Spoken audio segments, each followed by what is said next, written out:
ఇక ఎమ్మెల్సీ దువ్వాడ శ్రీనివాస్పై శ్రీకాకుళం జిల్లా హీరా పోలీసులు స్టేషన్లో కేసు నమోదైంది. ఇటీవల 75 కోట్ల రూపాయల పెందుర్తి పేదల బియ్యం కుంభకోణం వ్యవహారంలో మంత్రి ప్రమేయం ఉందంటూ కూడా ఆరోపణలు చేయడంతో ఇక దువ్వాడపై చర్యలు తీసుకున్నట్టుగా సమాచారం.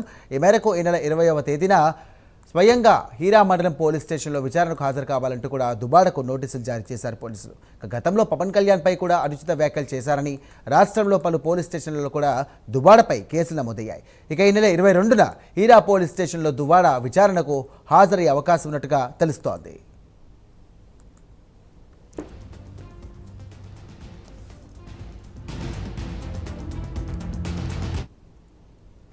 రైట్, దువ్వాడ శ్రీనివాస్ సంబంధించి కూడా కేసు నమోదైనట్టుగా తెలుస్తోంది. అనుచిత వ్యాఖ్యలు చేసినటువంటి విచారణలో భాగంగా ఆయన మీద కేసు నమోదు చేసినట్టుగా పోలీసులు తెలియజేస్తున్నారు. దీనికి సంబంధించి కూడా విచారణకు హాజరు కావాలంటూ కూడా ఆయనకు నోటీసులు కూడా జారీ చేశారు. అసలు ఏం జరిగింది ఏంటనే అప్డేట్ సంబంధించి కూడా వివరానికి మా కరెస్పాండెంట్ బాలకృష్ణ సిద్ధంగా ఉన్నారు. బాలకృష్ణ,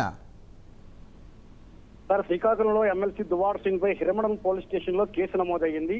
ఇటీవల 75 కోట్లు పెందుర్తి పేదల బియ్యం కుంభకోణంపై మంత్రిని ప్రశ్నించేందుకు దువ్వాడపై చర్యలు తీసుకుంటామని పోలీసులకి ఆదేశాలు జారీ చేశారు. ఈ నెల 20వ తేదీలోగా స్వయంగా హిరమండలం పోలీస్ స్టేషన్ కు హాజరు కావాలని దువ్వాడకు నోటీసులు. గతంలో పవన్ కళ్యాణ్ విమర్శించి రాష్ట్రంలో పలు పోలీస్ స్టేషన్ లో దువ్వాడపై కేసులు నమోదు చేశారు. ఆ కేసుల్లో దువ్వాడపై చర్యలు తీసుకుంటూ మంత్రి ఆదేశించినట్టు బోగాట. ఈ పాత కేసులతో దువ్వాడ నోటి కళ్ళిమేజినని మంత్రి ఆలోచన. ఈ నెల 22వ తేదీన హిరమండలం పోలీస్ స్టేషన్ కు దువ్వాడ హాజరవుతున్నట్టు సాయిరాం